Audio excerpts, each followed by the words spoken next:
సంఖ్యాకాండము 24వ అధ్యాయము 5-6 వచనాలు చదువుకుందాము. నేను కూడా చదువుతాను, నా వెంబడి మీరు చదవండి. సంఖ్యాకాండము 4-5 వచనాలు. దేవవాక్కులను వినిన వారి వార్త, అతడు పరవశుడై కన్నుల తెరచిన వాడై సర్వశక్తుని దర్శనము పొందెను. యాకోబు నీ గుడారములు, ఇశ్రాయేలు నీ నివాసములు ఎంతో రమ్యమైనవి. వాగులవలే అవి వ్యాపించి ఉన్నవి. నది తీరమందలి తోట వలెను, యెహోవా నాటిన అగరు చెట్ల వలెను, నేల యుద్ధమున్న దేవదారు వృక్షము వలెను అవి ఉన్నవి. ప్రార్థన చేసుకుందాము. కృప కలిగిన మా ప్రియమైన పరలోకపు తండ్రి, సర్వాధికారి అయిన మా దేవా, నీతి సూర్యుడా, నీకు వందనాలు, స్తోత్రాలు, స్తుతులు చెల్లిస్తూ ఉన్నాము. చదవబడిన పరిశుద్ధ వాక్య భాగములో నుండి మాకు కొన్ని విషయాలను నేర్పించండి. మా ఆత్మలను మీరు బలపరచండి. నీ పునరుద్ధాన శక్తిని మేము పొందుకొనడానికి మీ కృప మాకు సమృద్ధిగా చూపించమని యేసుక్రీస్తు పరిశుద్ధ నామములో ప్రార్థిస్తున్నాము పరమ తండ్రి. ఆమేన్. ఆమేన్. ప్రభునందు ప్రియులారా, దేవుని వాక్యము వినుట బహు ధన్యత. చాలా మందికి దేవుని వాక్యము వినే మనసు ఉండదు. దేవుని వాక్యము వినటం వలన అనేకమైన ఆశీర్వాదాలు బైబిల్లో రాయబడి ఉన్నాయి. అలాంటి ఆశీర్వాదాలు మోటే ఈ యొక్క వచనం కూడా. ఈ వచనంలో మీరు గమనించండి, 4వ వచనంలో ఏమని కనబడుతుంది? దేవవాక్కులను వినిన వాడి వార్త, అతడు పరవశుడై కన్నులు తెరిచిన వాడై సర్వశక్తిని దర్శనము పొందెను అని. ఈ బిలాముకి 2 సార్లు దైవ దర్శనం వచ్చింది. నేను 2 సార్లు ఎందుకు అంటానంటే, మరి ఎన్నిసార్లు దైవ దర్శనం వచ్చిందో నాకైతే తెలియదు, కానీ ఈ అధ్యాయంలో 2 సార్లు ఆయన దర్శనమును గురించి మాట్లాడుతున్నాడు. మొట్టమొదటిగా ఆయనకు వచ్చిన దర్శనమును గురించి మాట్లాడిన మాటలు చదువు. అదే అధ్యాయంలో 16వ వచనంలో కూడా చూడండి. దేవవాక్కులను వినిన వారి వార్త, మహోన్నతుని విద్యనెరిగిన వారి వార్త, అతడు పరమశుడై కన్నులు తెరిచిన వాడి సర్వశక్తిని దర్శనము పొందెను. ఈ 4వ వచనం 16వ వచనం ఒకటే కదా, కానీ 5వ వచనం ఇక్కడ 15వ వచనం ఒకటి కాదు. ఇక్కడ 15వ వచనం చూడండి. ఆయనను చూచుచున్నాను కానీ ప్రస్తుతం ఉన్నట్టు కాదు, ఆయనను చూచుచున్నాను కానీ సమీపం ఉన్నట్టు కాదు. నక్షత్రం యాకోబులో ఉదయించను, రాజదండం ఇశ్రాయేలులో నుండి లేచును, అది మోయాబు ప్రాంతములను కొట్టును, కలహవీరులందరినీ నాశనము. 4వ వచనం 16వ వచనం ఒకటే. 4 తర్వాత 5వ వచనం వేరు, 16 తర్వాత 15వ వచనం వేరు. ఇక్కడికి అక్కడికి ఉన్న తేడా ఏంటో చెప్తాను. 16వ వచనంలో దేవ దర్శనం వచ్చింది, అది యేసు ప్రభువును కూర్చిన దర్శనం. అందుకే 17వ వచనంలో ఆయనను చూచుచున్నాను. ఆయన అంటే ఎవరు? మనం పాట పడతాం కదా, ఆయన సంగీత. ఆయన అంటే ఎవరు? మీ ఆయన కాదమ్మా, ఆయన అంటే యేసయ్య. హల్లెలూయా. యేసయ్యను గురించిన దర్శనం అన్నమాట. ఆయనను చూస్తున్నాను అన్నాడు. చూస్తున్నాను కానీ ప్రస్తుతం ఉన్నట్టు కాదు. అంటే ఇప్పుడు బిలాము దర్శనం పొందుతున్న సమయంలో యేసు ప్రభువును చూస్తున్నాడు, కానీ అక్కడ ఉన్నట్లు కాదు, ప్రస్తుతం జరుగుతున్నట్లు కాదు, ఎప్పుడో జరగకపోయేది అది ముందుగానే చూస్తున్నాడు. ఏంటో జరగబోయేది తర్వాత మాట మనం చదివితే, ఆయనను చూచుచున్నాను కానీ సమీపంలో ఉన్నట్లు కాదు, అంటే ఇప్పుడు మన ముందు ఉన్నట్లు కాదు, ఇప్పుడు జరుగుతున్నట్లు కాదు. ఆ తర్వాత మాట, నక్షత్రము యాకోబులో ఉదయించును. అంటే యేసుక్రీస్తు ప్రభువుని నక్షత్రంతో పోల్చడు. ఆయన అన్నాడు, నక్షత్రం అన్నాడు. అది ఎక్కడ ఉదయించిందంట? యాకోబు. యేసు ప్రభు పుట్టుకను ఈయన దర్శనంలో చూస్తున్నాడు. ఆయనను చూస్తున్నాను, ఈ లోకానికి రావడం, కానీ ప్రస్తుతం ఉన్నట్టు కాదు. ఆయన చూస్తున్నాను, సమీపం ఉన్నట్టు కాదు. ఆయన యాకోబులో ఉదయిస్తున్నాడు. ఆయన నక్షత్రము యాకోబులో ఉదయించినంటే పుట్టెను. మనం బాధపడతాం క్రిస్మస్ సమయంలో, నక్షత్రం ఉదయించినాడు. అక్కడ యేసు ప్రభు పుడుతున్నాడు. రాజధాని ఇశ్రాయేలు నుండి లేచును. ఇశ్రాయేలుకు రాజైన వాడక పుడుతున్నాడు. అంటే యేసు ప్రభు యొక్క జన్మమును కూర్చి, యేసు ప్రభు ఈ లోకంలో చేయబోయే కార్యములను కూర్చి ఇతడు దర్శనము చూశాడన్నమాట. అది సర్వశక్తుని దర్శనం అన్నమాట. అది మహోన్నతుని విద్య ఎరిగిన వాని దర్శనం అన్నమాట. మీరు చాలా బాగా గమనించాలి, చాలా క్లీన్ గా అబ్జర్వ్ చేయాలి. మీకు ఒక మాటను జ్ఞాపకం చేస్తాను. కీర్తన 91:1 చూడవసరం లేదు కదా అందరికీ. 91:1 ఏంటి? మహోన్నతుని చాటున నివసించువాడే సర్వశక్తుని నీడను విశ్రమించువాడు అని. మహోన్నతుడు అంటే ఎవరు? దేవుడు. సర్వోన్నతుడు అంటే కూడా దేవుడే. అప్పుడు దేవుని చాటున నివసించువాడు, దేవుని ఆశ్రయించువాడు అంటే బాగుంటారు. అంటే మహోన్నతుడు వేరు, సర్వోన్నతుడు వేరే కదా అర్థం. అవునా కాదు? ఇప్పుడు పంచదార తిన్నవాడే చక్కెర తిన్నవాడు అన్నాను, రెండు ఒకటే నాయన అంటారు. పంచదార చక్కెర వేరా? రెండు ఒకటే. పెద్ద తేడా ఏమి లేదు. కాబట్టి మహోన్నతుడు వేరు, సర్వోన్నతుడు. మహోన్నతుడు అంటే ఆయన కుమారుడైన యేసుక్రీస్తు. యేసుక్రీస్తుకి బైబిల్లో మహోన్నతుడు అని పేరు. సర్వోన్నతుడు అంటే తండ్రి అయిన దేవుడు. ఎవరైతే యేసు దగ్గరికి వస్తారో వారు తండ్రి నీడనున్నట్లే. నన్ను చూచి వాడు తండ్రికి చూసినట్లే అన్నాడు ప్రభు. నా దగ్గరికి వస్తే తండ్రి ఎందుకు వచ్చినట్లే అన్నాడు ప్రభు. ఆయన ఆయన చెప్పాడు. ఆయన ఇద్దరు పేరుగా మాట్లాడుతున్నారు కదా. అక్కడ రాయబడిన మహోన్నతుడు, సర్వోన్నతుడు కూర్చి ఇక్కడ మనకు సంఖ్య సర్వశక్తిని దర్శనం కలిగింది. అంటే తండ్రి యొక్క దర్శనం కలిగింది. ఎవరిని కూర్చంటే మహోన్నతుని కూర్చిన వార్త ఏంటి నీకు తెలుసు. మహోన్నతుని విద్య వాని వార్త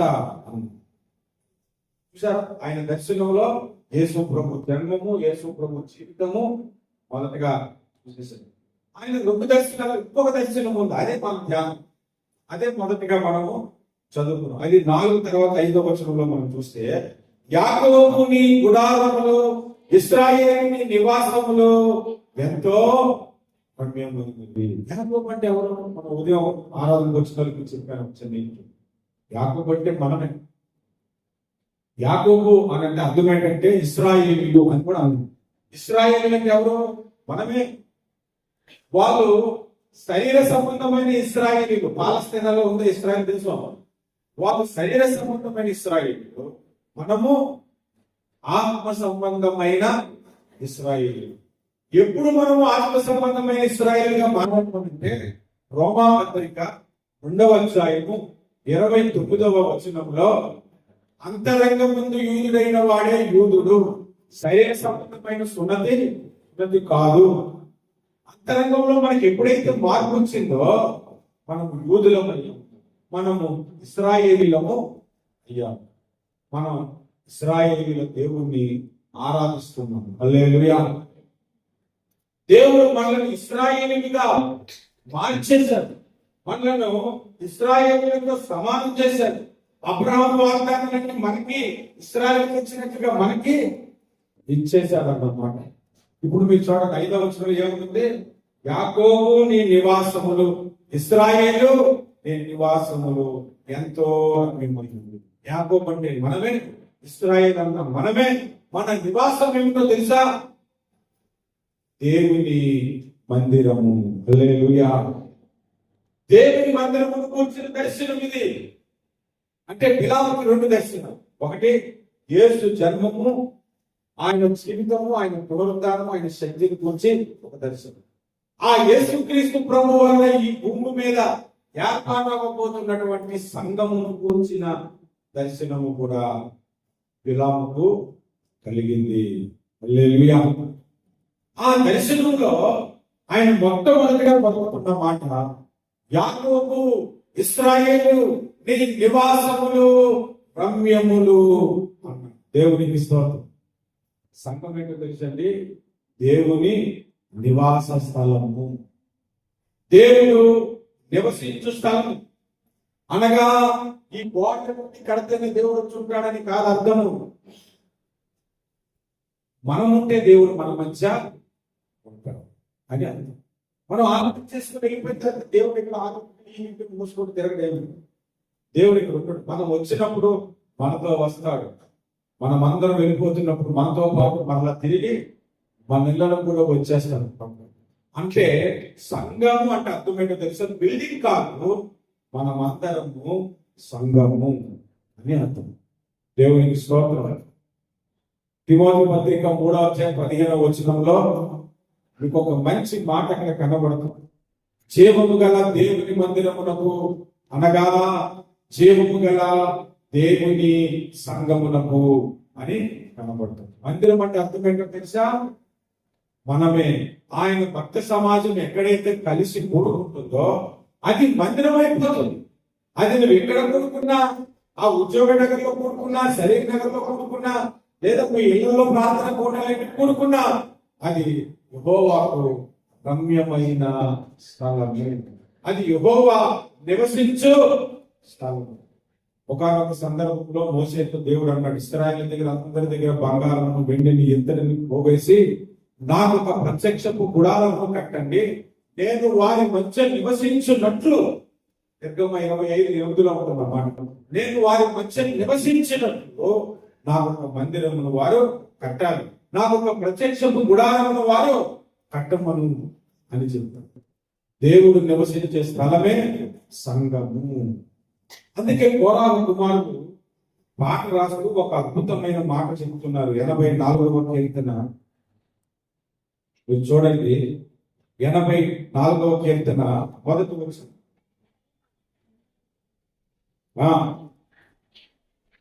నీ నివాసములు ఎంత రమ్యములు, యెహోవా మందిరాలను నేను చూడవలనని నా ప్రాణము ఎంతో ఆశపడుతుంది. చూడండి, సైన్యములు కదిపోతే యెహోవా నీ నివాసములు ఎంతో రమ్యములు అంటూ యెహోవా మందిర ఆవరణములను చూడవలనని అంటున్నాడు. అంటే దేవుడు ఎక్కడున్నాడు అంటప్పుడు మందిరములో ఉన్నాడు అని అర్థం. హల్లెలూయా.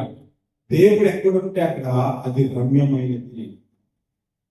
ఆ రమ్యమైన స్థలములలో మనము కూడా ఉండటానికి ప్రభు మనకి గొప్ప ఉపనిచ్చాడు. దేవునికి స్తోత్రం కలుగును గాక.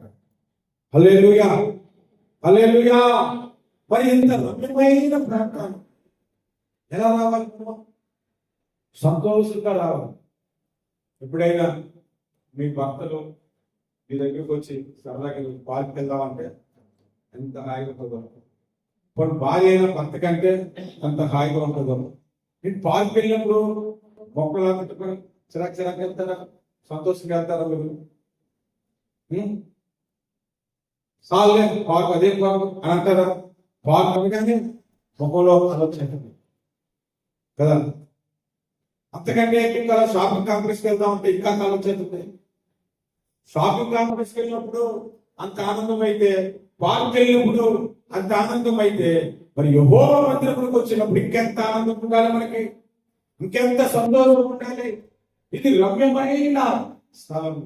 పార్కుల కంటే రమ్యమైన స్థలం. పార్కులో చెట్లు చూడొచ్చు, పార్కులో పక్షులు చూడొచ్చు, పార్కులో పిల్లలు చూడొచ్చు. కానీ దేవుని సన్నిధిలో దైవ దర్శనములు చూడొచ్చు. హల్లెలూయా. పరలోక దర్శనాలు చూడొచ్చు, దేవుడు చేసే కార్యాలు చూడొచ్చు.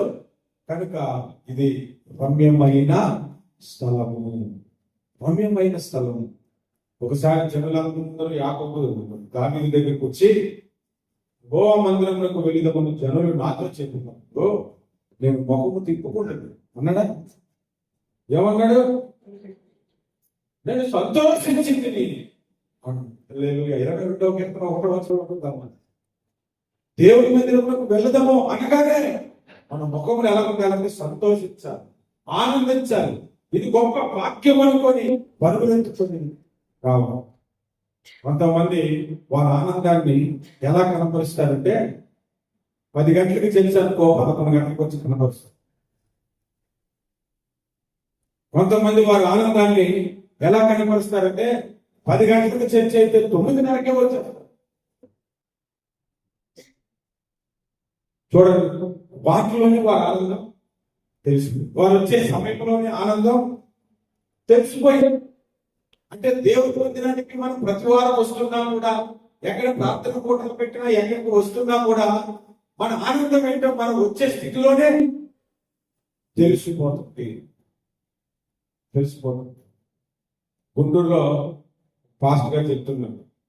ఒక పాస్టర్ ఒక అబ్బాయిని చూపించి, ఈ అబ్బాయికి నేను నా వాక్యం తీసుకున్నాండి, తెనాల నుంచి బండి వేసుకొని అందరికంటే ముందు కూర్చుంటాడు. గంట చర్చ చేసి వస్తాడు కాదు, తెనాల్లో బోర్డు చర్చలున్నాయి, అయినా అందరికంటే ముందు వచ్చి కూర్చుంటాడంట.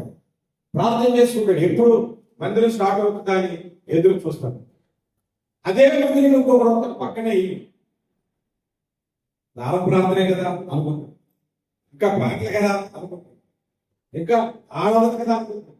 ఆరాధన మృగము అయిపోతుంది, వాక్యం ప్రగతికుంటూ పోతాడు.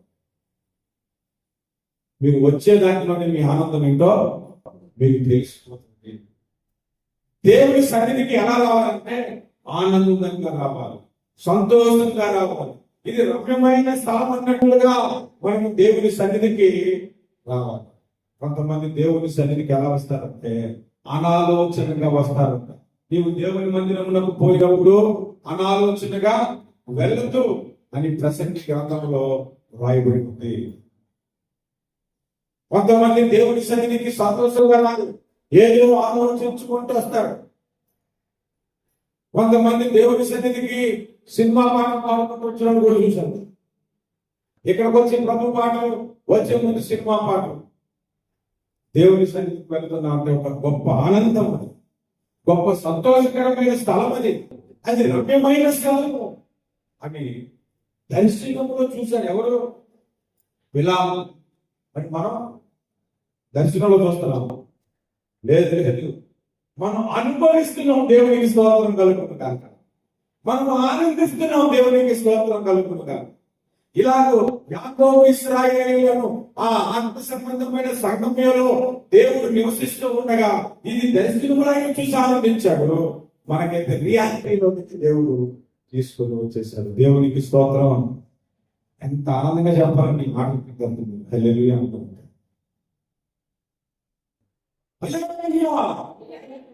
దేవునికి స్తోత్రం.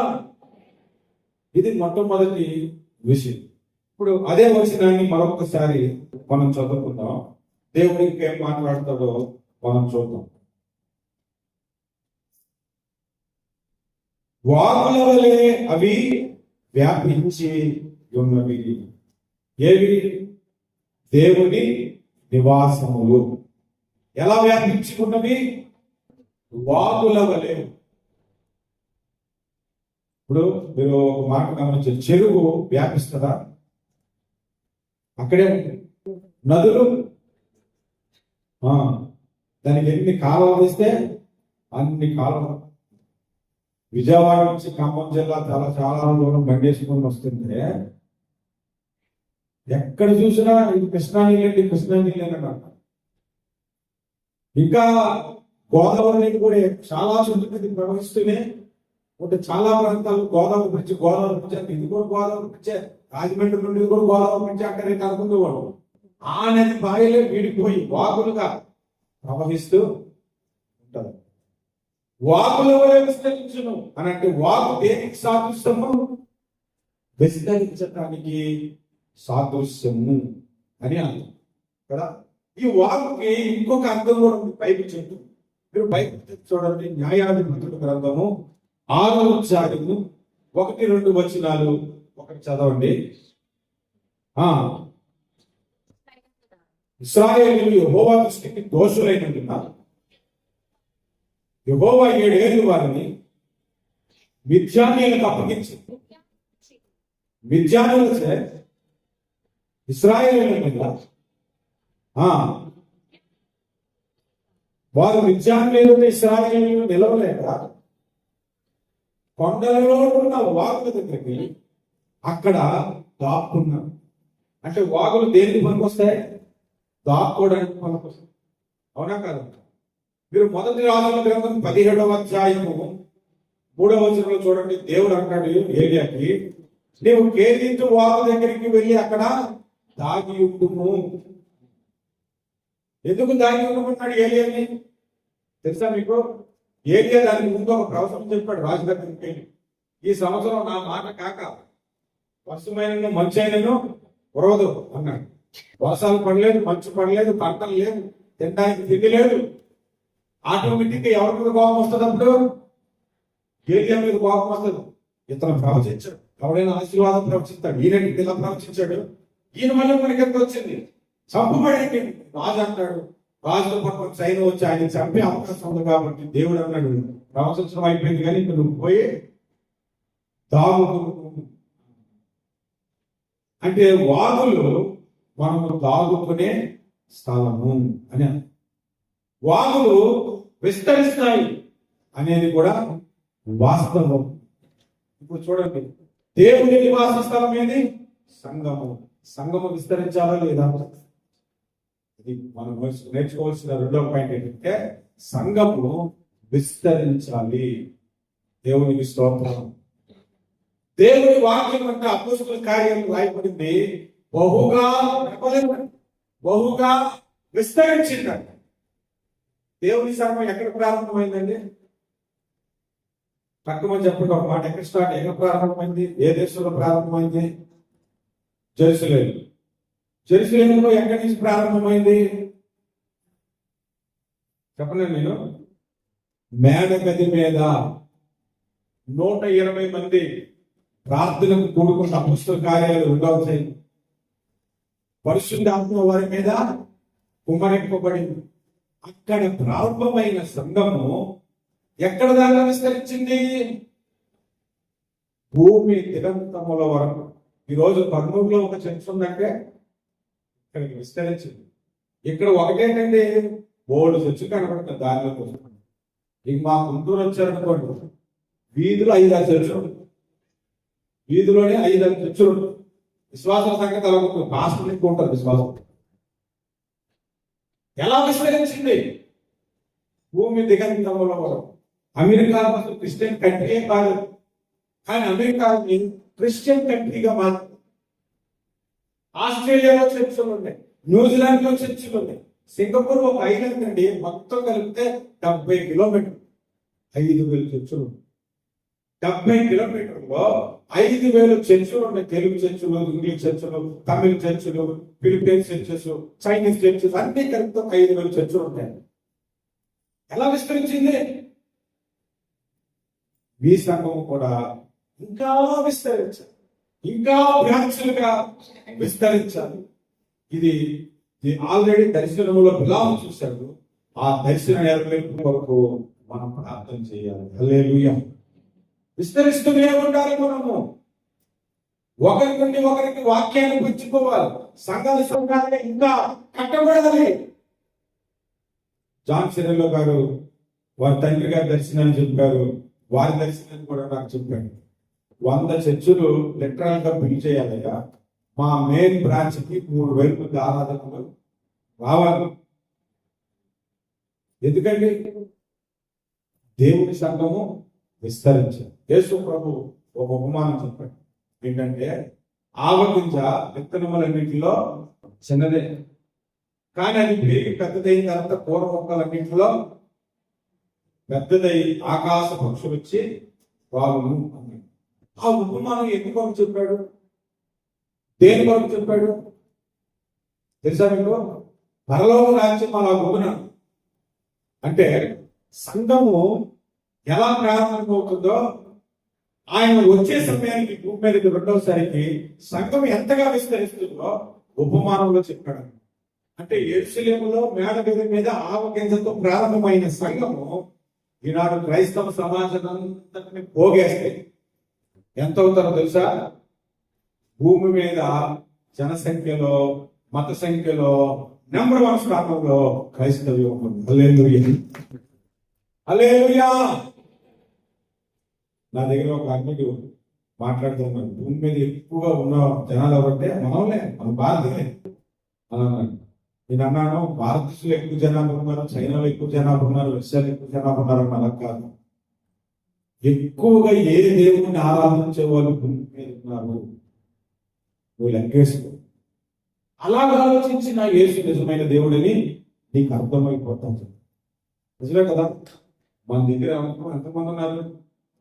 అన్ని మతాల నుంచి రక్షణ పొందిన వాళ్ళు మన దగ్గరికి వస్తారు, అన్ని కులాల నుంచి రక్షణ పొందిన వాళ్ళు క్రైస్తవులే, అన్ని దేశాల నుంచి ఆయా భాషల నుంచి రక్షణ పొంది ఈనాడు క్రైస్తవ సమాజము బహుగా వ్యాపించింది. దేవునికి స్తోత్రం.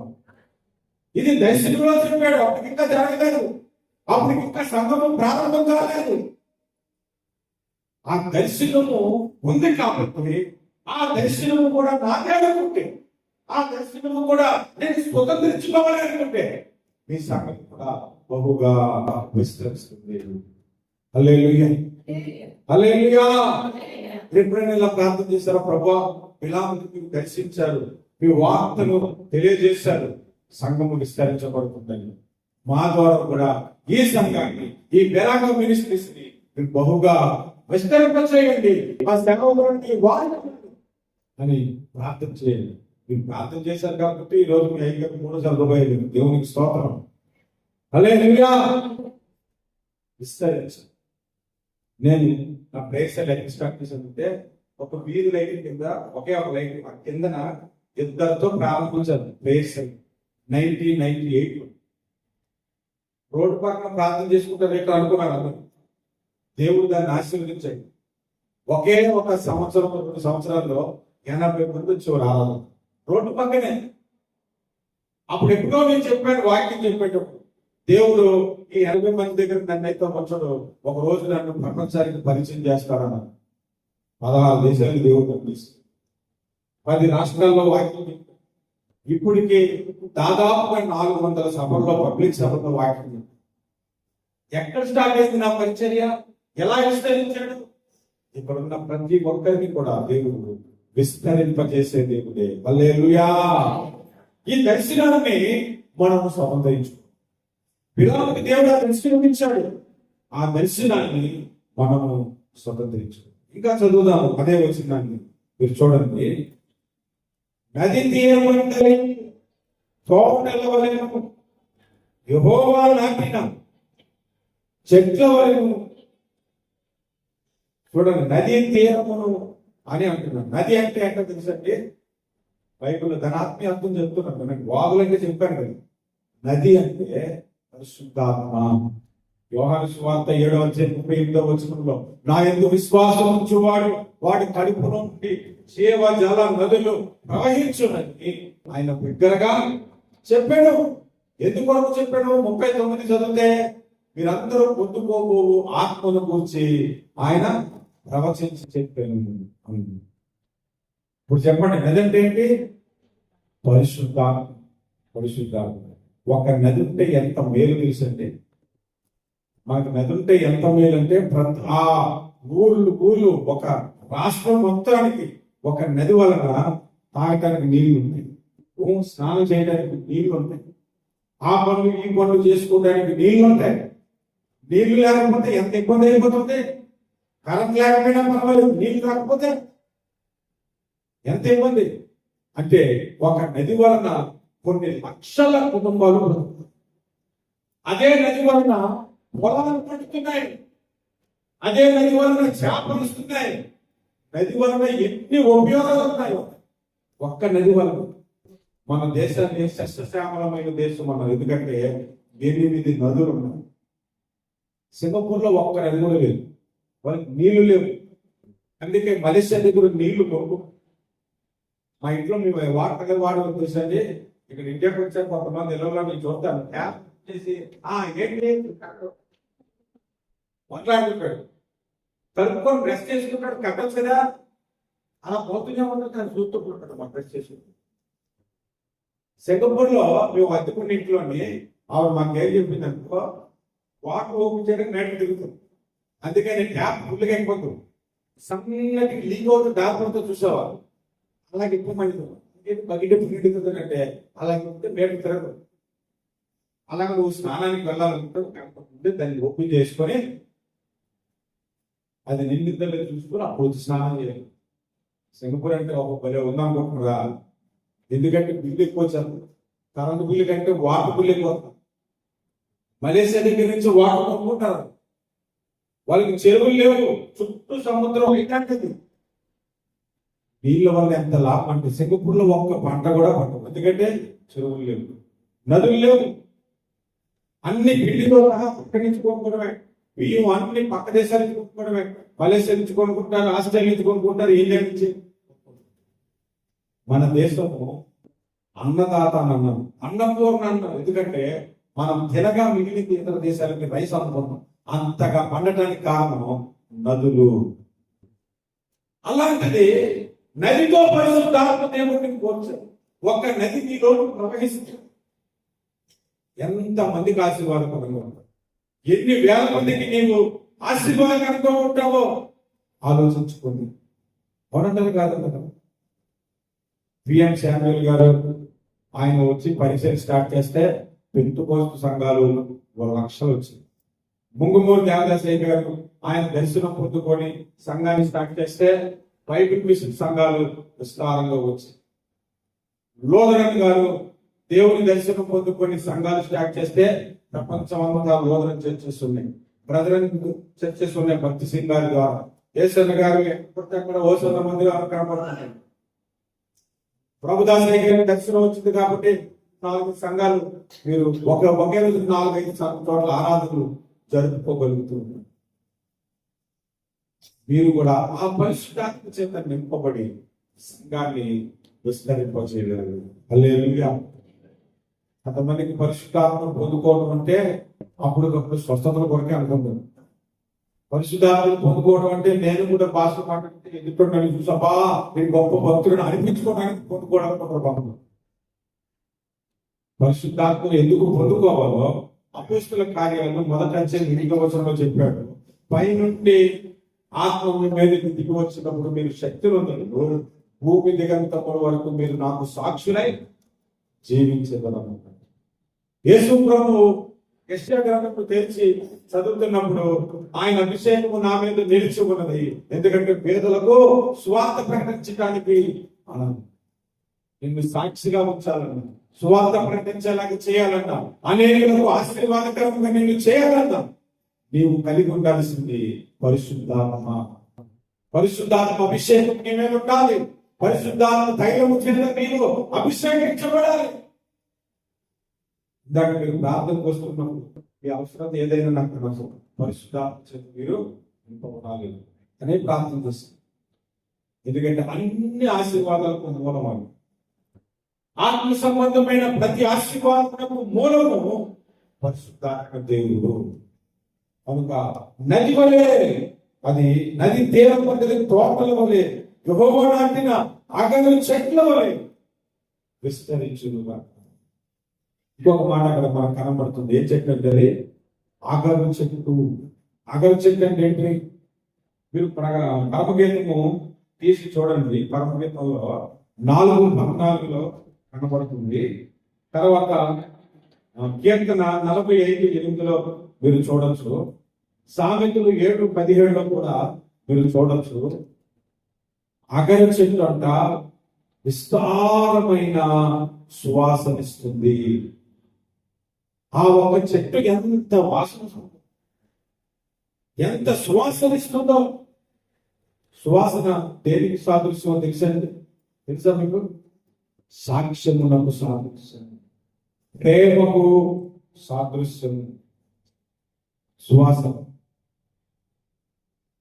సాక్ష్యమునకు సాదృశ్యము, ప్రేమకు సాదృశ్యము. మన ప్రార్థనకు కూడా సాదృశ్యమే. మనం ప్రార్థించినప్పుడట అది ఇంపైన సువాసనగా ప్రభు దగ్గరికి వెళ్ళిపోతుంది. మనం స్తుతించినప్పుడంట అది ఇంపైన ధూపము వలె ప్రభు దగ్గరికి వెళ్ళిపోతున్నాం. మన సాక్ష్యము ఇతరులకు సువాసనకరంగా ఉంటుంది. కొంతమంది సాక్ష్యాలు ఉన్నాయి, సువాసన కాదు, కంపు కొట్టే సాక్ష్యాలు అన్నమాట. ఏం సాక్ష్యాలు ఉన్నాయి? కంపు కొట్టే సాక్ష్యాలు. ఒక ఆమె సాక్ష్యం చెప్తుంది, ప్రతిరోజు మా ఆయన డ్యూటీకి వెళ్ళిపోయిన తర్వాత ప్రభు మా ఇంటికి వస్తాడు, ప్రభువా నేను వంట చేసుకోవాలంటే ఇద్దరు లోపల పంపించి వంట చేపిస్తున్నాడు, నేను వంట చేయించాను. కంపు కొట్టే సాక్ష్యం కాదండి, పిచ్చి సాక్ష్యం కాదండి. సాక్ష్యం అంటే ఏంటి? దేవుడి గురించి ఎట్లాంటి సాక్ష్యం చెప్పాలి, ఎలాంటి పరిస్థితుల్లోంచి దేవుడు నిన్ను మార్చుకుంటూ చెప్పాలి, ఎలాంటి స్థితిని దేవుడు మార్చాడో చెప్పాలి, ఆయన ప్రేమలో ఎంత ఆనందిస్తున్నావో చెప్పాలి. అది సాక్ష్యం అంటే. ఈనాటి సాక్ష్యం అంటే ఒక ఆయన చెప్తున్నాడు, 500 రూపాయల లోటు పడుతున్న దగ్గరికి 500 రూపాయలు నేను అభిషేకిస్తాను, మీరు ఇంటికి వెళ్ళిపోతే మీరు పిల్లలు పెట్టినట్టుగా స్థానం డబ్బు మీ బ్యాంకులో ఉంటుందండి. కొంతమంది 500 రూపాయల లోటు పట్టుకురావడం, ఆయన 500 లోటు ఒక 500 ప్రార్థన చేసుకుని 500 లోటు ప్రార్థన చేసుకొని పట్టుకుంటాం. ఇవి సాక్ష్యాలు. నేను ప్రభు దగ్గరకు వచ్చానంటే 1000 రూపాయలు కాపేశాను, ఇంటికి వెళ్తే నాకు 20 ఫోన్ పే వచ్చింది సాక్ష్యం. అలాగైతే ఎన్ని వేలు వేశారు, ఎన్ని ఫోన్ పేలు రావాలన్నా, ఎన్ని వేలు మీరు వేశారు, ఎన్ని ఫోన్ పేలు మీకు రావాలి. ఇవే సాక్ష్యాలు. కంపు కొట్టే సాక్ష్యాలు ఉన్నాయి, సువాసనకరమైన సాక్ష్యం కలిగి, ప్రేమ అనే సాక్ష్యము కలిగి ఉండాలి. ఎఫెసీ పత్రిక 5వ వచనంలో యేసు ప్రభు తను తాను పరిమళ వాసనగా ఉండుటకు తను తాను అప్పగించుకున్నాడు. అలాగే మీరు ప్రేమ కలిగి పరిమళ వాసనగా ఉండటానికి మనల్ని పిలిచాడంట. అంటే అందుకని మనం ప్రేమ కలిగి ఉండుట. సంఘములో ప్రేమ కలిగి ఉండాలి, సంఘములో సాక్ష్యం కలిగి ఉండాలి, సంఘములో ప్రార్థన కలిగి ఉండాలి, సంఘములో స్తుతి ఆరాధన కలిగి ఉండాలి. అది అగరు చెట్టు. నాటబడిన అగరు చెట్లు వలెను అని అన్నాడు. యెహోవా నాటిన చెట్లన్నీ మీకు పేరు పెట్టబడను అని యెషయా గ్రంథం 61 మనలందరినీ దేవుడు సువాసన చెట్టుగా నాటేశాడు. దేవునికి స్తోత్రం కలిగి ఉంటాం. హల్లెలూయా. కొంచెం లోతుగా చదువుదాం, అదే వచ్చిందండి. చూడండి. నేల యొక్క దేవదారు వృక్షముల వలెను అవి ఉన్నవి. ఏ చెట్లు కూడా అన్నాడు? దేవదారు వృక్షములు. 92వ కీర్తన 12వ వచనంలో దేవదారు వృక్షము దేనికి సాదృశ్యమో మీరు ఏమని, నీతిమంతుడు ఖర్జూర వృక్షము వలె మూవమై లెబానోను మేలు దేవదారు వృక్షము వారు ఎదుగుదురు. దేవదారు వృక్షం ఎంత ఎదుగుతుందో తెలుసా మీకు? ఏమైనా ఐడియా ఉందా? తాటి చెట్టు అంత ఎత్తు ఎదిగదు. 60 అడుగులు 70 అడుగులు ఎత్తు వచ్చే చెట్లే దేవదారు వృక్షాలు. ఆ చెట్టు దగ్గరికి వెళ్ళి ఇలా మనం కూర్చొని ఆ చెట్టు ఆకాశానికి ఎగిరిపోయింది అనుకుంటున్నాం. అంత ఎత్తు పెరుగుతుంది. అంత భూమి మీద ఏ చెట్టు కూడా ఎదగినంత ఎత్తు అది ఎదుగుతుంది. సంగమను చెట్టు కూడా ఎవరు దాన్ని నశింపజేయనంత ఎత్తు ఎదిగేసింది. దేవునికి స్తోత్రం. ఇప్పుడు వచ్చి ఎన్ని రాజకీయాలు చేసి సంఘమే లేకుండా చేస్తాం, క్రైస్తవులే లేకుండా చేస్తాం, సువార్త ప్రకటనకుండా చేస్తాం ఆగుతారు. ఇంపాసిబుల్. దేవదారు వృక్షము సంగమునకు సాదృశ్యము, నీతిమంతులకు అది సాదృశ్యము, ఎత్తుగా ఎదగటానికి అది సాదృశ్యము. అది బైబిల్ మనకి నేర్పిస్తున్నటువంటి విషయం. హల్లెలూయా. ఇప్పుడు చూడండి, బిలాముకి ఏ దర్శనం వచ్చింది? సంఘమును గురించిన దర్శనం వచ్చింది. ఆ దర్శనములో దేవుడు నివసించు స్థలములు రమ్యమైనవి కనుక ఆయన మందిరాలకు ఎప్పుడు సంతోషంగా మనం రావాలి, ఆనందంగా రావాలి, ఆనంద కీర్తనలు పాడుతూ ఉంటారు. దేవునికి స్తోత్రం. రెండవదిగా మనం అక్కడ ఏం నేర్చుకున్నాము? వాగుల వలె వ్యాపించిందంట. మన సంఘము విస్తరించాలి. అది మనం దాక్కునే స్థలము. మనం ఏ సమస్యలు ఉన్నాయి ఇక్కడికి వచ్చి దాక్కోవాలి. ఆ సమస్యల నుండి దేవుడు మనకి విడుదల కలుగజేస్తాడు. తర్వాత మనం చూస్తే ఏం కనబడుతుంది? నదీ తీరంలో అందరి చోటల వలె యెహోవా నాటిన అగరు చెట్లను. నది అని అంటున్నాడు, పరిశుద్ధాత్మ చేత నింపబడిన సంఘం. అగరు చెట్టుతో పోల్చాడు. సువాసన కలిగిన అనుభవం, సాక్ష్యం కలిగిన అనుభవం, ప్రేమ కలిగిన అనుభవం, స్తుతి ఆరాధన కలిగిన అనుభవం మనకు నేర్పిస్తుంది.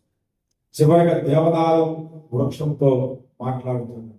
అంటే సంఘము అతి పెద్దదిగా విస్తరించడానికి దేవుడు ఏర్పాటు చేసుకుంటాడు అన్నమాట. హల్లెలూయా. మీరు అవునన్నా కాదన్నా వద్దన్నా ఆపడానికి ఎవరన్నా ప్రయత్నించినా సంఘము విస్తరిస్తూనే ఉంటుంది. హల్లెలూయా.